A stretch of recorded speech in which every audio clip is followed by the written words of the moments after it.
तो मौर्य साम्राज्य की स्थापना की बात करते हैं तो इसकी स्थापना चंद्रगुप्त मौर्य ने की थी। चंद्रगुप्त मौर्य के बारे में कहा जाता है कि ये पहला ऐतिहासिक सम्राट था जिसने पूरे भारत को जोड़ा था, ठीक है। और पहली बार भारत को राजनीतिक रूप से क्या किया था, एकबद्ध किया था, यानी कि एक सूत्र में पूरे राज्य को, पूरे भारत को पिरोया था। और इसका जो साम्राज्य था वो कहाँ तक, यहाँ ईरान तक फैला हुआ था, है ना। यहाँ तक, ये पाकिस्तान, अफगानिस्तान, इन सबको मिला के ईरान तक फैला हुआ था। और जो इसका साम्राज्य था वो ब्रिटिश साम्राज्य से भी बड़ा था। ये सारे क्वेश्चन बने हुए हैं तो इसीलिए मैंने पॉइंट वाइज आपको यहाँ पर बता दिया है। तो चंद्रगुप्त मौर्य की बात कर रहे हैं हम मौर्य साम्राज्य में, तो हम बात करते हैं कि इनकी जानकारी कहाँ से मिलती है। तो मुद्रा राक्षस एक नाटक है जिसको किसने लिखा है, विशाखा दत्त ने लिखा है, ठीक है। विशाखा दत्त की और कुछ रचनाएं हैं जैसे देवी चंद्रगुप्तम, अभिसारिका वंचितक या अभिसारिका बंधितक, ठीक है। ये दो नाम मिलते हैं जो आपसे एग्जाम में पूछे जाते हैं। तो मुद्रा राक्षस काफी इंपॉर्टेंट रचना है, किसकी है, विशाखा दत्त की है, आपको याद रखना है। ये जो रचना है मुद्रा राक्षस, इसमें चंद्रगुप्त के पिता का नाम जो है वो किसको बताया गया है, नंदराज को बताया गया है। और इसी किताब में चंद्रगुप्त मौर्य को कुलहीन और वृषल भी बोला गया है, ठीक है। कुलहीन यानी कि जिनके कुल का कोई पता ना हो, ठीक। ऐसे ही इस पर ये जो मुद्रा राक्षस रचना है इसके ऊपर एक टीका लिखी गई है, जो टीका किसने लिखी है, घुंडीराज ने लिखी है। किसने लिखी है, घुंडीराज ने लिखी है।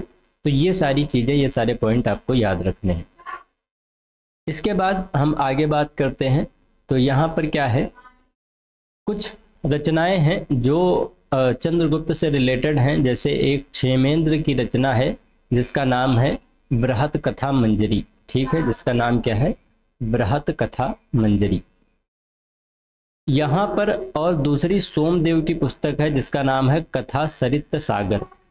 इन दोनों पुस्तकों में चंद्रगुप्त के शूद्र होने का प्रमाण मिलता है। जैसे कुछ कहते हैं मौर्य हैं, कुछ कहते हैं शूद्र हैं, ठीक है। कुछ इनको अलग अलग राजकुल में उत्पन्न हुआ मानते हैं, मौर्य हैं तो मौर्य वंश या मयूर पोषक, इस टाइप से बहुत सारी चीजें हैं। तो यहाँ पर एक और रचना आती है बोधि ग्रंथ। बोधि ग्रंथ किसने लिखा है, महाबोधि वंश ने लिखा है। ये क्या कहते हैं कि चंद्रगुप्त जो है वो राजकुल में उत्पन्न हुआ था, यानी कि राजा लोगों के घराने में उत्पन्न हुआ था।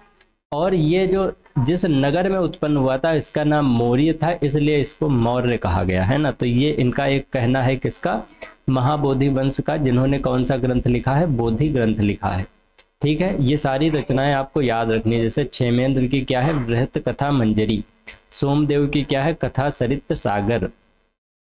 ऐसे ही हेमचंद्र की एक रचना है जिसका नाम है परिशिष्ट पर्वन।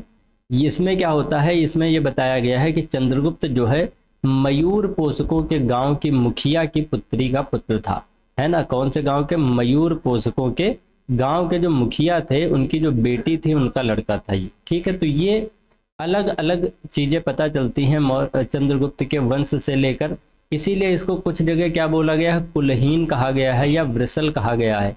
क्यों, क्योंकि इसके कुल का एक स्पेसिफिक चीज पता नहीं चलती है।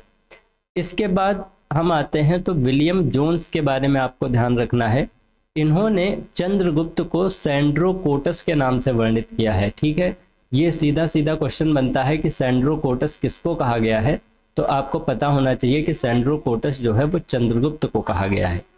अब जस्टिन ने जो सैंड्रोकोटस यानी कि चंद्रगुप्त मौर्य और सिकंदर महान की भेंट जो है वो वर्णित की है, ठीक है। किसने की है, जस्टिन ने, ठीक है। ये नाम डायरेक्ट पूछा जाता है। फिर आते हैं एरियन और प्लूटार्क। इन्होंने क्या किया है, एंडोकोटस के रूप में चंद्रगुप्त को वर्णित किया है। जैसे विलियम जोन्स ने पूछा जाए तो क्या कहा है, सैंड्रोकोटस। एरियन और प्लूटार्क ने चंद्रगुप्त मौर्य को क्या कहा है, तो एंड्रोकोटस कहा है, ठीक है। फिर बात करते हैं हम चाणक्य की। चंद्रगुप्त की बात हो, चाणक्य का नाम ना आए ऐसा हो ही नहीं सकता। तो चाणक्य की बात करते हैं। चाणक्य जो है ऋषि चाणक्य के पुत्र थे। इनकी सबसे फेमस रचना है अर्थशास्त्र। अर्थशास्त्र में चाणक्य के अन्य नाम भी मिलते हैं, जैसे चाणक्य और विष्णुगुप्त, इनका जो नाम है वो इसी ग्रंथ में मिलता है। राजनीति शास्त्र का ये एक अद्वितीय ग्रंथ है, ठीक है। अर्थशास्त्र कौन सी शास्त्र का, राजनीति का विषय है, ठीक है। और शासन के सिद्धांतों की पुस्तक भी इसको कहा जाता है, क्योंकि इसमें बताया गया है कि शासन कैसे किया जाए, शासन के कौन कौन से अंग होते हैं, वो सारी चीज़ों की व्याख्या इसमें की गई है। तो चंद्रगुप्त मौर्य के बारे में जो उनका शासन था, अर्थशास्त्र में उनके शासन में सप्तांग सिद्धांत का प्रयोग किया जाता था, जो कि किसने, चाणक्य ने बताया है। इस सप्तांग सिद्धांत में सबसे पहले नंबर पे है स्वामी, दूसरे नंबर पे कौन होता है, अमात्य होता है, तीसरे नंबर पर जनपद, चौथे नंबर पर दुर्ग, फिर कोष, फिर दंड और फिर मित्र। ठीक है, ये जो सप्तांग यानी कि 7 अंग हैं वो एक राज्य को चलाने में मदद करते हैं। अच्छा, अब जो अर्थशास्त्र है इसकी जो तुलना है वो मैकियावेली के एक ग्रंथ है द प्रिंस, इससे की जाती है। ठीक है, ये सारे पॉइंट आप याद रखिएगा। अब चलते हैं आगे। चंद्रगुप्त की दक्षिण विजय है ना, जैसे जो चंद्रगुप्त है उसने, आपको पता है कि पूरे भारत पर, यहाँ साउथ का नीचे का थोड़ा एरिया छोड़ दिया जाए तो लगभग पूरे भारत पर, इधर अफगानिस्तान, पाकिस्तान, ईरान तक इसका राज्य जो है वो फैला हुआ था। तो दक्षिण विजय के जो साक्ष्य हैं वो किससे मिलते हैं, जैन और तमिल से मिलते हैं। भाई कहीं से पता चला होगा ना कि चंद्रगुप्त का राज्य यहाँ तक फैला हुआ था दक्षिण में। ठीक, तो इसके विजय के साक्ष्य जो हैं वो किससे मिलते हैं, जैन और तमिल ग्रंथों से मिलते हैं। दक्षिण विजय में कहाँ तक था, ये कर्नाटक था, है ना, एकदम नीचे तक नहीं पहुंच पाया था। कहाँ तक, ये कर्नाटक राज्य तक था। वहीं पर जो पश्चिमी भारत है, पश्चिमी भारत में व्यास नदी से लेकर कहाँ तक, सिंधु नदी तक जो विजय के साक्ष्य हैं वो कहाँ से मिलते हैं, जूनागढ़ अभिलेख से मिलते हैं। जूनागढ़ अभिलेख किससे संबंधित है, रुद्र दामन से संबंधित है। जूनागढ़ कहाँ है, गुजरात में है। ठीक है, कहाँ पर है, गुजरात में। इस जूनागढ़ अभिलेख में ये भी लिखा है कि चंद्रगुप्त का जो राज्यपाल था उसका नाम था पुष्यगुप्त।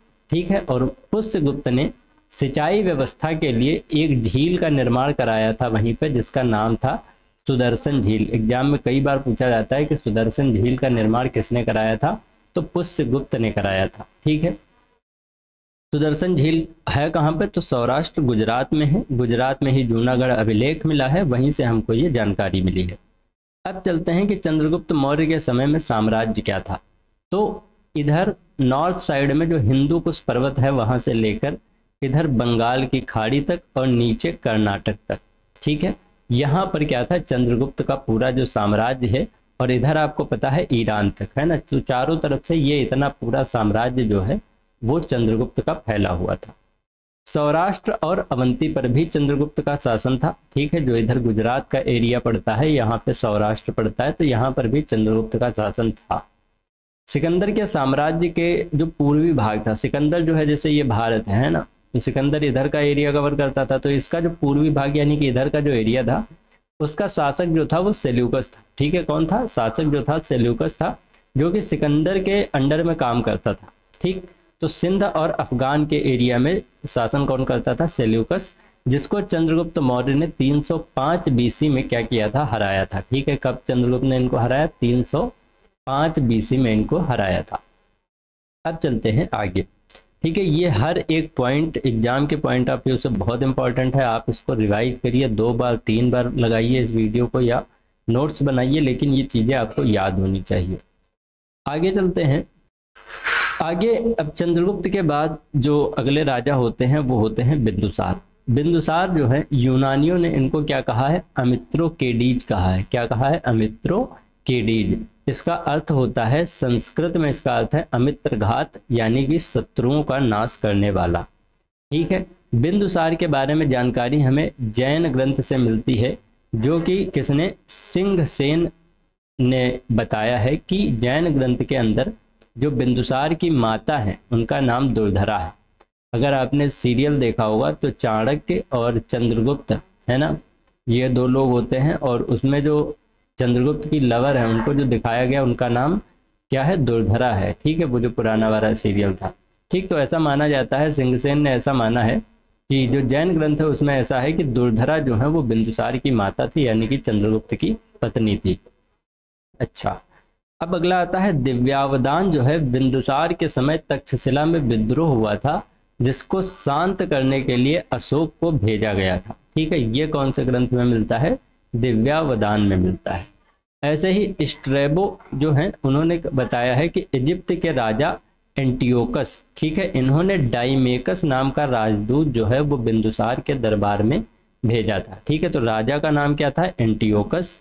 इन्होंने जो दूत भेजा था उसका नाम क्या है, डाइमेकस। ठीक है, और ये सब जानकारी कौन दे रहा है, तो ये सब जानकारी दे रहा है स्ट्रैबो।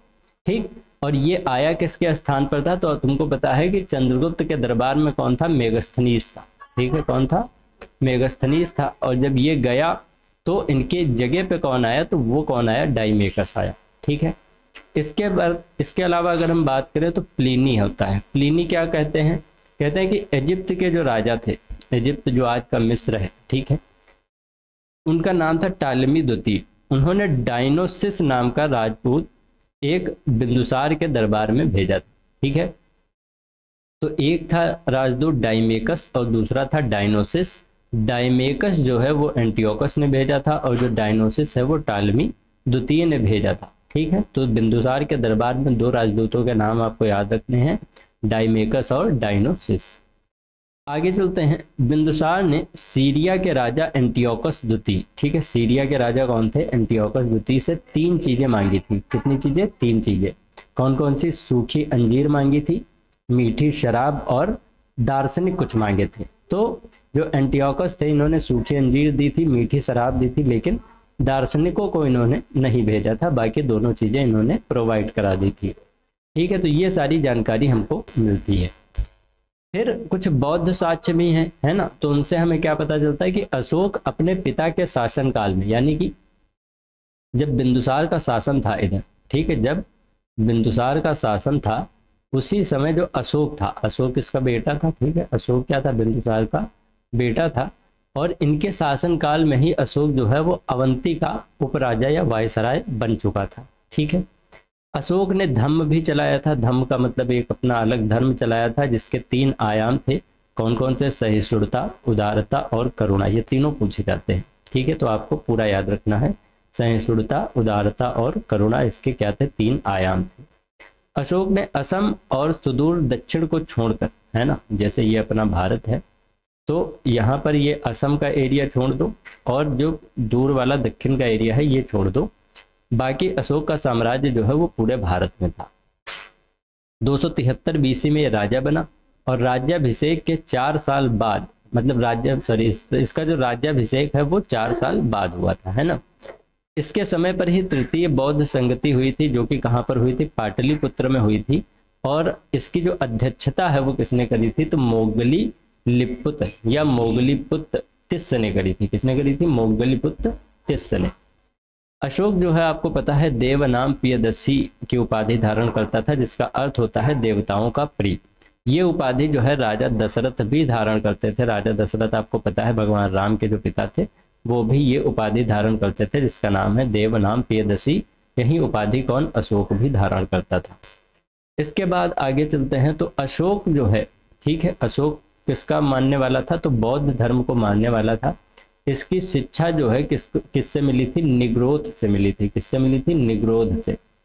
और बाद में मोगलीपुत्र तिस्स ने इनकी दीक्षा जो है वो पूरी की थी। ठीक है, तो किससे मिली थी, निग्रोध से, और इनकी दीक्षा पूरी किसने की, मोगलीपुत्र तिस्स ने इनकी दीक्षा पूरी की। ये मोगलीपुत्र तिस्स वही है जिन्होंने तृतीय बौद्ध संगति की अध्यक्षता की थी। ठीक है, और ये सारी जानकारी हमें कहाँ से मिलती है, तो दीपवंश और महावंश के अनुसार ये सारी जानकारी हमको मिलती है। दिव्यावदान का नाम हमने एक बार ऊपर भी पढ़ा है। दिव्यावदान के अनुसार क्या कहते हैं कि बौद्ध धर्म की शिक्षा जो है उपगुप्त ने दी थी। ठीक है, सबका अलग अलग मानना है। जैसे जो दीपवंश और महावंश मानते हैं वो कहते हैं कि मोगलीपुत्र तिस्स ने दी थी, शुरुआत में निग्रोध ने दी थी। लेकिन जो दिव्यावदान है उनका कहना है कि जो शिक्षा है वो किसने दी थी, उपगुप्त ने दी थी। मौर्य वंश में अशोक और उसका पुत्र दशरथ जो है वो बौद्ध धर्म के अनुयायी थे। ठीक है, कौन कौन से, एक तो अशोक जो बौद्ध धर्म को मानता था और इसका पुत्र जो था कौन सा, दशरथ। ये 2 लोग जो थे वो बौद्ध धर्म को मानने वाले थे। पूछा जाता है कि अशोक के कार्यकाल में रज्जुक क्या होता है, तो रज्जुक जो है आधुनिक जिला अधिकारी यानी कि आज के कलेक्टर को उस टाइम पे रज्जुक बोलते थे। तो इसके अंडर में क्या आता था, न्याय और राजस्व की शक्तियां आती थी। जिला के अधिकारी को अग्रोनोमोई भी कहा जाता था। क्या कहा जाता था, अग्रोनोमोई। इसके अलावा जो व्यापारियों का कारमा होता था, जैसे बहुत सारे व्यापारी कहीं जा रहे हैं सामान लेके, तो इनका जो मेन लीडर होता था, ठीक है, कौन, मेन लीडर जो होता था उसको सार्थवाह कहते थे। क्या कहते थे, सार्थवाह कहते थे। और अशोक ने बौद्ध धर्म अपनाने के बाद आखेट यानी कि शिकार करना और बिहार यात्राएं बंद की और उसकी जगह पर कौन सी धार्मिक यात्राएं शुरू करी थी। ठीक है,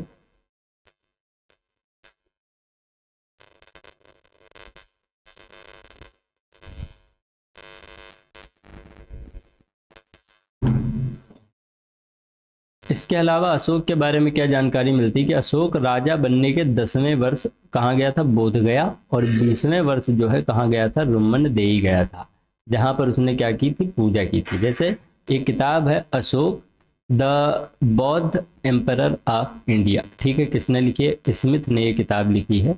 इसके चैप्टर 7 में जिसका नाम है the Indian legends of Ashoka, इसमें यात्राओं का विवरण दिया गया है, जिसमें यह बताया गया है कि अशोक ने कहाँ कहाँ की यात्राएं की। इसमें सबसे पहले लुम्बिनी, कपिलवस्तु, ये दोनों नेपाल में हैं, ठीक है, बोध गया, सारनाथ, कुशीनगर और श्रावस्ती। ठीक है, तो इन कितनी 6 जगहों की यात्रा जो है अशोक ने की थी। और ऊपर से हमें पता चलता है कि 10वें वर्ष वो बोध गया था और 20वें वर्ष वो कहाँ पर गया था, रुमनदेई गया था। अब लुम्बिनी में जब वहाँ पर गया तो लुम्बिनी में आपको पता है कि महात्मा बुद्ध जो है वो पैदा हुए थे, तो बुद्ध की जन्मभूमि होने के कारण अशोक ने वहां पर जो बलि कर है उसको माफ कर दिया था। ठीक है, कौन से कर को माफ किया था, बलि कर को माफ किया था। और जो भू राजस्व जो 1/6 लिया जाता था उसको घटाकर 1/8 कर दिया गया। ठीक है, जैसे मान लो पहले 60 किलो पे 1/6 क्या हुआ, 60 किलो पे 10 किलो टैक्स पड़ता था। ठीक है, तो अब वही टैक्स घट के 80 किलो पे 10 किलो टैक्स पड़ता है। ठीक है, तो ये सारी चीजें जो है वहां पर जाकर अशोक ने की थी। अब कालसी जो है एक जगह है उत्तराखंड में, गिरनार एक जगह है गुजरात में, और दिल्ली मेरठ अभिलेख। ठीक है, 3 अभिलेख आपको ध्यान रखने हैं। एक देखो मैप से याद रखोगे ज़्यादा याद रहेगा। यहाँ पे मान लो उत्तराखंड हो गया, एक यहाँ पे गुजरात हो गया, और एक यहाँ पे मान लो दिल्ली मेरठ अभिलेख हो गया। ये 3 अभिलेख जो हैं ये कौन सी लिपि में है, ब्राह्मी लिपि में है। ठीक है, कौन सी लिपि में मिले हैं, ब्राह्मी लिपि में मिले हैं। अभिलेख 3 प्रकार के हैं, एक शिलालेख है, एक स्तंभ लेख है, एक गुहा लेख है। ठीक है, अब आगे क्या कहते हैं कि अभिलेख 14 में कई अभिलेखों की जानकारी शामिल है। जो अभिलेख 14 है वो क्यों इम्पोर्टेंट है, वहाँ पर इन सब चीज़ों की जानकारी दी गई है। ये जो सबसे इम्पोर्टेंट 2 अभिलेख हैं, जिसमें एक शाहबाज गढ़ी और दूसरा मानसेहरा, ये दोनों कहाँ पर हैं, पाकिस्तान में हैं। ठीक है, और इन दोनों अभिलेखों की जो लिपि है वो कौन सी है, खरोष्ठी लिपि है। यहाँ से डायरेक्ट क्वेश्चन पूछा जाता है कि अशोक के ऐसे कौन से अभिलेख हैं जिनकी खरोष्ठी लिपि में लिखा गया है, तो वो कौन से हैं, शाहबाज गढ़ी और मानसेहरा। फिर है कालसी जो कि उत्तराखंड में है, अभी आपको बताया, गिरनार गुजरात में है, जौगढ़ जो है वो उड़ीसा में अभिलेख मिला है, धौला अभिलेख भी उड़ीसा में है, एरीगुंडी आंध्र प्रदेश में है, सोपारा जो है वो मुंबई में। ठीक है, आप इसको उससे याद रख सकते हैं, नाला सोपारा, जो कपिल शर्मा शो में बोलता रहता है, सोपारा तो मुंबई से। अब चलते हैं आगे। ठीक है, तो यहाँ पर मैं आपको कंटेंट दे रहा हूँ, याद कराने की कोशिश नहीं कर रहा हूँ, ये आपकी जिम्मेदारी है। अगर ट्रिक वाला वीडियो चाहते हैं आप तो कमेंट सेक्शन में बता दीजिएगा, मैं डाल दूंगा, ये सारी चीज़ें आपको A to Z याद हो जाएंगी। अब आगे चलते हैं तो तक्षशिला से जो हमें अभिलेख मिलता है वो कौन सी, आर्मेयिक लिपि में है। तक्षशिला आपको पता है इस समय पंजाब में है, कौन से पंजाब में, जो पाकिस्तान में पड़ता है। ठीक है, वहाँ पर है। तो ये जो है इसको भग्न अभिलेख भी कहते हैं। इसके अलावा अफगानिस्तान में जो एक जगह है जिसका नाम है कंधार, यहाँ पर शेरे कुन स्थान है ना, जगह का क्या नाम है, शेरे कुन स्थान से द्विभाषी है ना, ये केवल एकमात्र जगह है जहाँ से एक द्विभाषी अभिलेख मिला है। कहाँ से, कंधार से। यहाँ पर आर्मेयिक लिपि और ग्रीक लिपि 2 लिपियों में अभिलेख मिले हैं। ठीक है, तो ये भी काफ़ी इंपॉर्टेंट हो जाता है। फिर आता है लघमान जो अभिलेख है वो किसमें, आर्मेयिक लिपि का अभिलेख है। ब्राह्मी लिपि में अशोक शिलालेख को पहली बार पढ़ने का श्रेय, ठीक है, जो ब्राह्मी लिपि में ज़्यादातर अभिलेख है उसको सबसे पहले किसने पढ़ा था, जेम्स प्रिंसेप ने पढ़ा था। किसने पढ़ा था, जेम्स प्रिंसेप ने पढ़ा था। प्राक अशोक ब्राह्मी लिपि, ठीक है, एक तो है ब्राह्मी लिपि, एक है प्राक अशोक ब्राह्मी लिपि। ये कहाँ से मिला है, तो ये मिला है तुम्हारा श्रीलंका के एक जगह है अनुराधापुर। ठीक है, अनुराधापुर, जिसको जब चोलों ने यहाँ पे अटैक किया था, चोल शासक जो थे, तो उन्होंने अनुराधापुर को नष्ट कर दिया था। ये हम लोग आगे पढ़ेंगे। ठीक है, तो यहाँ पर क्या है, पिपरहना, सौहगौरा, महास्थान। ठीक है, ये कुछ जगहें हैं जहाँ से हमको प्राक अशोक ब्राह्मी लिपि के अभिलेख जो हैं वो मिले हैं। ठीक है, तो इतनी चीज़ें आपको ध्यान रखनी है। अब चलते हैं आगे। खरोष्ठी लिपि हमने अभी बताया था कि जो हमारा पाकिस्तान का एरिया था वहाँ से 2 हमें अभिलेख मिले थे जो खरोष्ठी लिपि में थे। खरोष्ठी लिपि की खास बात क्या होती है कि ये दाएं से बाएं लिखी जाती है, यानी कि इस डायरेक्शन में लिखा जाता है इसको। इसके अलावा मध्य प्रदेश में गुर्जरा लघु शिलालेख मिला है जो कि दतिया जिले में है। यहाँ पे अशोक का नामोल्लेख मिलता है, यानी कि ये एक ऐसा अभिलेख है जहाँ से अशोक मतलब ऐसे पत्थर या ऐसे शिलालेख मिले हैं जिन पे अशोक का नाम अशोक लिखा हुआ है। ठीक है, इनमें कुछ और अभिलेख है जैसे मास्की, बेलूर और उडेगोलम। ठीक है, उडेगोलम कहाँ पर है? कर्नाटक में है। यहाँ पर अशोक का क्या व्यक्तिगत नाम मिलता है। ठीक है, तो डायरेक्ट क्वेश्चन बोलते हैं कि अशोक का नामोल्लेख जहाँ पर हुआ वो कौन सा अभिलेख है, तो वो गुर्जरा लघु शिलालेख है। इसके अलावा जो व्यक्तिगत नाम मिलते हैं वो मास्की, बेलूर और उडेगोलम में है। ये तीनों जगह कहाँ पर है? कर्नाटक में है। इसके अलावा एक भाब्रू का अभिलेख मिलता है बैराट, ये एक स्तंभ लेख है। कहाँ पर पड़ता है? राजस्थान में पड़ता है। यहाँ पर इस अभिलेख में अशोक ने स्वयं को किसका? मगध का सम्राट बताया है। यही अभिलेख है जो अशोक को बौद्ध धर्मावलंबी होने को प्रमाणित करता है, यानी कि भाब्रू अभिलेख ही हमें बताता है कि अशोक जो है वो बौद्ध धर्म को मानने वाला था। ठीक है, तो यहाँ से भी क्वेश्चन बनता है। ये सारे क्वेश्चन यहाँ से बनते हैं, काफ़ी इंपॉर्टेंट पूरी स्लाइड ही है। ठीक है, तो आपको एक एक चीज़ याद रखनी है यहाँ से। अब जो प्रथम शिलालेख मिला था अशोक का, उसमें जो पशु बलि है उसको क्या निषेध किया गया था। ठीक है, पशु बलि को निषेध किया गया था। एक राज्य था जो अभी मुझे याद नहीं आ रहा, वहाँ पर पहले जो है बहुत सारे जीवों की हत्या की जाती थी, फिर बाद में 2 मोर और एक किसी जीव की हत्या की जाती थी। तो जब से ये अभिलेख लिखा गया था उसके बाद से उन्होंने ये सारी चीज़ें मारना भी बंद कर दिया था। ठीक है, इसके अलावा 5वें शिलालेख में अशोक के राज्याभिषेक के 26वें वर्ष बाद विभिन्न प्रकार के प्राणियों को वध को वर्जित कर दिया गया था, यानी कि 5वें शिलालेख में हमें ये पता चलता है कि प्राणियों की हत्या नहीं करनी चाहिए, ये पूरी तरह से बंद हो गया था। ठीक है, अच्छा श्रीलंका की बात करें तो श्रीलंका जो है वो अशोक के साम्राज्य में नहीं था। ठीक, द्वितीय बृहद शिलालेख से स्पष्ट होता है कि भारत में अशोक का अधिकार चोल, पांड्य, सत्यपुत्र और केरल पुत्र को छोड़कर सब जगह था। तो ये सारे जितने राज्य हैं, चोल, पांड्य, सत्यपुत्र और केरल पुत्र, ये सारे साउथ के राज्य हैं, यानी कि एकदम जो एकदम यहाँ का एरिया है, यहाँ के ये राज्य हैं। क्योंकि इन राज्यों को प्रत्यक्ष सीमावर्ती राज्य कहा गया है, तो अशोक के शासन के ये क्या थे? सीमावर्ती राज्य थे जहाँ पर अशोक का शासन नहीं था। ठीक है, अब क्या है कि भारत का प्रथम अस्पताल अगर पूछा जाए और औषधि बाग का निर्माण भी किसने किया था? अशोक ने कराया था। अशोक का पौत्र जो था, ठीक है, अशोक का पौत्र दशरथ, जैसे हमने आपको बताया था कि एक तो अशोक, ठीक, और उसका पौत्र दशरथ, ये दोनों जो हैं वो बौद्ध धर्म को मानने वाले थे। ठीक है, तो अशोक का पौत्र जो था दशरथ, उसको भी देवनाम प्रिय की उपाधि धारण करता था। जैसे जो अशोक भी देवनाम प्रियदर्शी की उपाधि धारण करता था, तो उसका पौत्र भी, पौत्र मतलब जो लड़का है उसके लड़के का लड़का है ना, जैसे ये हो गया अशोक, इसका लड़का और इसका लड़का, तो ये हुआ पौत्र, तो इसका नाम था दशरथ। ठीक, अशोक के चौथे स्तंभ लेख से हमें क्या पता चलता है? उसमें लिखा हुआ है कि जिस प्रकार माता पिता योग्य धात्री के हाथों में बच्चे को सौंपकर आश्वस्त हो जाते हैं, धात्री मतलब वो जो बच्चों का पालन पोषण करती है, उसी प्रकार मैंने ग्रामीण जनता के सुखों के लिए रज्जुकों की नियुक्ति की है। रज्जुकों को आपको पता ही है, जिलाधिकारी होता था जिसके पास में कौन सी न्याय और राजस्व की शक्तियाँ होती थी, है ना, ऊपर पढ़ा था हमने। तो रज्जुकों को अशोक इतना ट्रस्ट करता था, इतना भरोसा करता था कि जैसे एक बच्चे पालने वाली क्या हो, धात्री हो, है ना, जैसे ही ये राज्य को पालते थे। आगे क्या कहा जा रहा है कि अशोक जो है अशोक का जो तीसरा शिलालेख है, यहाँ पर 3 पदाधिकारियों के नाम दिए गए हैं। हालांकि लास्ट में मैं आपको एक लिस्ट प्रोवाइड करूंगा जिसमें सारे नाम लिखे होंगे कि किनको क्या कहा जाता है।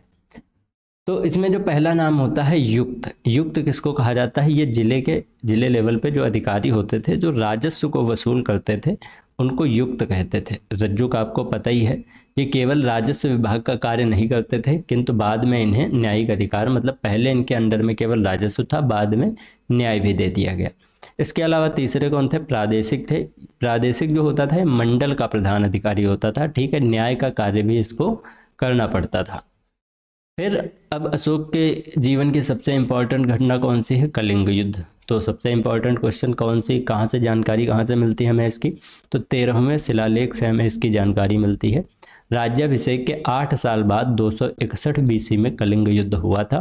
13वें शिलालेख में क्या क्या बताया गया है कि 5 यवन राजाओं के साथ अशोक के मैत्रीपूर्ण संबंध थे, जिसमें पहला नाम क्या है? अंतियोक। ठीक है, जैसे जब हमने चंद्रगुप्त के बारे में पढ़ा था तो उसमें एंटियोकस से उसके संबंध थे। ठीक है, तो अंतियोक जो है इसको एंटियोकस द्वितीय कहते हैं। वो कौन सा था? प्रथम था। तो एंटियोकस द्वितीय, थियोस ये कहाँ का था? सीरिया का था। दूसरा कौन है? तुरमय। तुरमय जो है इसको टालमी द्वितीय फिलाडेल्फस भी कहते थे, ये मिस्र का रहने वाला था। तीसरा था अंतकिनी यानी कि एंटीगोनस गोनातास, ये मकदूनिया का राजा था। और चौथा था मग, ठीक है, साइरिन का शासक होता था ये। तो इनसे जो है अशोक की मित्रता थी। इन सब के बारे में जानकारी हमें 13वें शिलालेख में मिलती है। आगे चलते हैं। अलिक सुंदर, ठीक है, जिसका नाम था अलेक्जेंडर एपाइरस, ये एपीरस का राजा था। इसके बारे में आपको बहुत वीरतापूर्वक कहानियां मिल जाएंगी, तो इससे भी इनका संबंध था।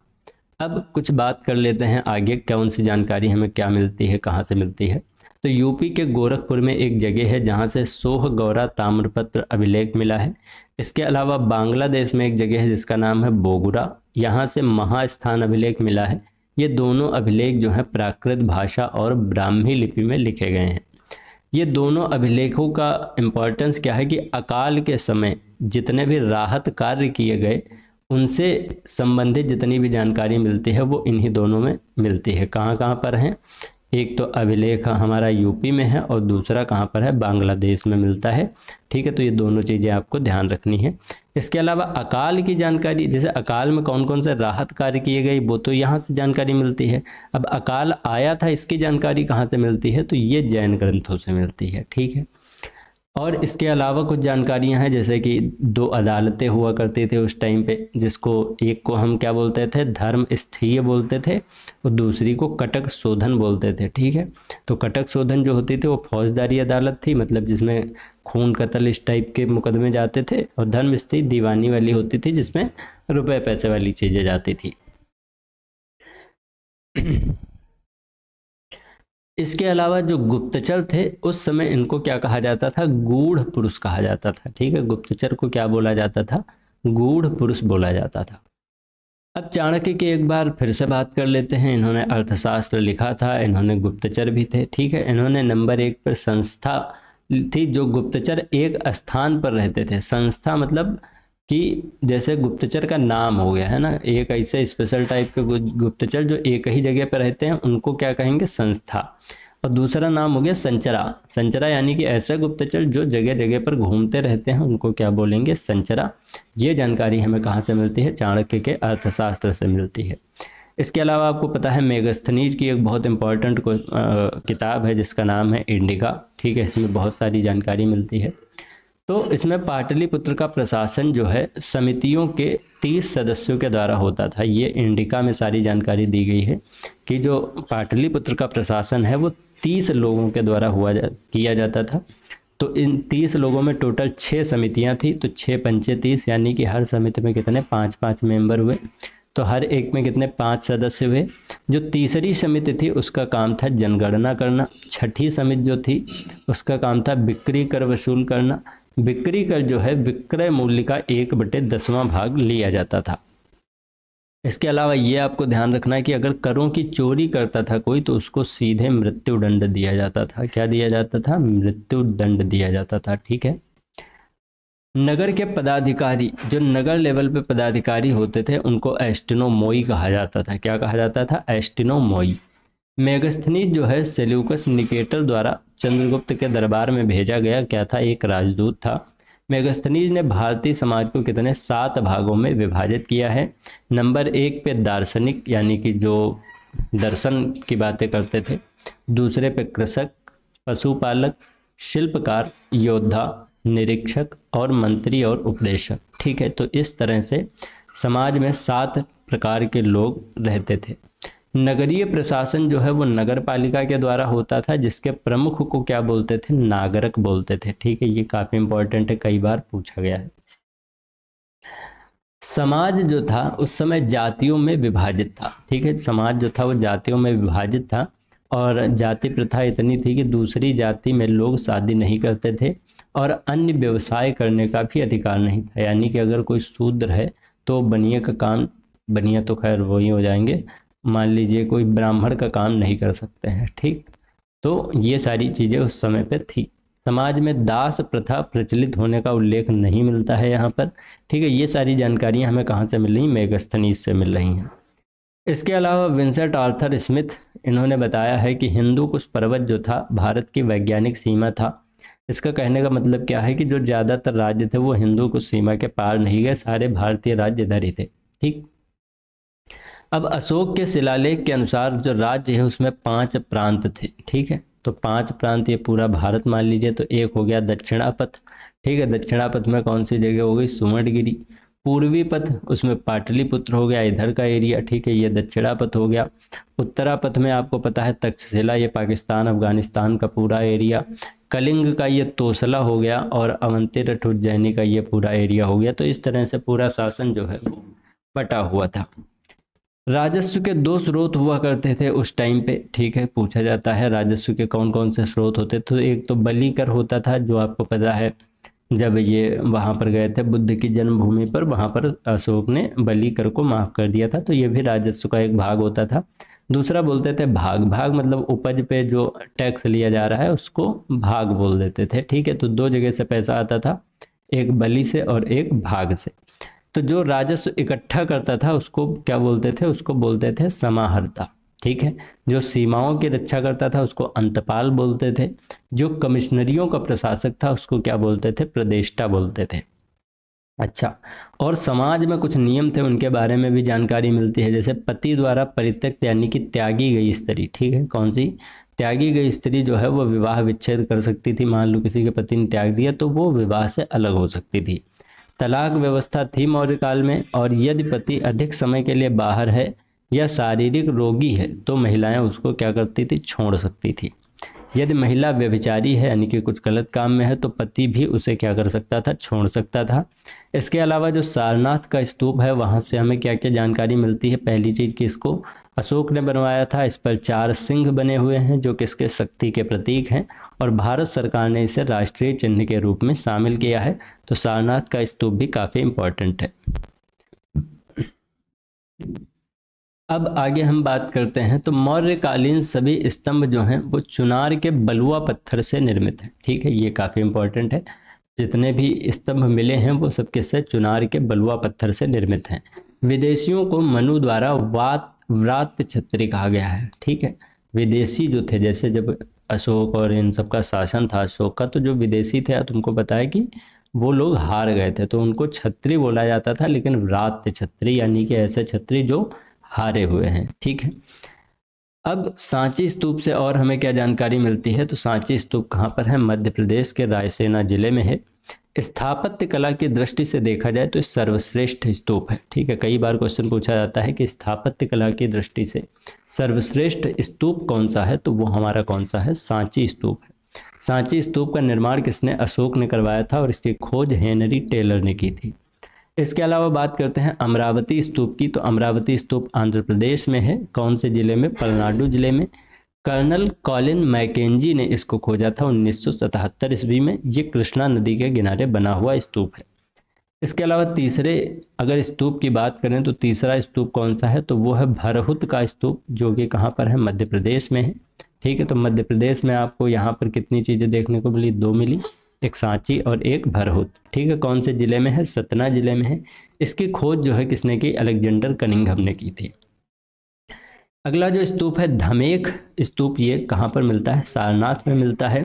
अशोक द्वारा बताया गया परंतु वर्तमान स्वरूप गुप्त काल में निर्मित हुआ। यानी कि शुरुआत धमेख स्तूप की बनाने किसने की थी, अशोक ने की थी, और बाद में इसके ऊपर किसने काम किया, गुप्त काल के जो राजा थे उन्होंने काम किया। तो पूरी तरह से गुप्त काल में निर्मित हुआ, ठीक है। ये इसकी विशेषता क्या है कि ये बिना अधिष्ठान के समतल भूमि पर बनाया गया स्तूप है, ठीक है, बिना अधिष्ठान के। अब चलते हैं आगे, क्या कहते हैं कि बिहार और पटना जिला, ठीक है। यहाँ पर कुछ चीज़ें मिलेंगी। तो बिहार में एक जिला है पटना, ठीक है। वहाँ पर स्पूनर महोदय ने कुछ खोजा। क्या खोजा? बुलंदी बाग और कुम्भरहार ये दो ऐसी जगह थी जहाँ पर राजप्रासाद के अवशेष मिले। ठीक है, कहे कि राजप्रासाद के अवशेष मुख्यतः कहाँ से मिले? कुम्भरहार से मिले। जैसे आपको पता होगा कि चंद्रगुप्त का जो महल था वो लकड़ी का था, तो इन सब की जानकारी हमें यहीं से मिलती है। तो यहाँ से हमें क्या पता चलता है कि मौर्यकालीन लकड़ी के बड़े बड़े महलों के अवशेष मिले हैं, नगर के परकोटे के अवशेष हैं, यानी कि जो बड़े बड़े नगर होते थे उन सारी चीज़ों के बारे में जानकारी मिली है। और मौर्यकाल का जो अंतिम शासक है वो बृहद्रथ था, जिसकी हत्या 184 BC में पुष्यमित्र शुंग ने कर दी थी, और यहीं से शुंग वंश की शुरुआत होती है और चंद्रगुप्त यानी कि मौर्य वंश शासन का अंत होता है। अब कुछ चीज़ें यहाँ पर और एक्स्ट्रा जान लेते हैं। जैसे रुद्रदामन का जूनागढ़ विलेख जो गुजरात में था, वहाँ से हमें पता चलता है कि जो पुष्यगुप्त वैश्य थे इन्होंने सौराष्ट्र में कौन सी सुदर्शन झील की स्थापना की थी या उसका निर्माण कराया था। और इसी सुदर्शन झील के चक्कर में मतलब क्या हुआ था कि जैसे जो अशोक के समय एक शासक था जिसका नाम था तुषास्य, ठीक है, इसने क्या किया था, इससे नहरें निकलवाई थी, और बांध टूटने पर रुद्रदामन के राज्यपाल जिनका नाम था सुविशाख, इन्होंने इसका पुनः निर्माण कराया था। और पुनः बांध जब इसका दोबारा टूटा तो स्कंदगुप्त के राज्यपाल पर्णदत्त के पुत्र चक्रपालित ने सुदर्शन झील की पुनः मरम्मत कराई। तो ये था आज का वीडियो लेक्चर। आई होप आपको बहुत सारा कंटेंट मिल गया होगा। तो ये सारी चीज़ें जो थी वो आपको याद होनी चाहिए, एग्जाम पॉइंट से काफ़ी इम्पॉर्टेंट है, तो काफ़ी ध्यानपूर्वक और धीरे धीरे इस वीडियो को देखिएगा। बाकी धन्यवाद, मिलते हैं अगले वीडियो में।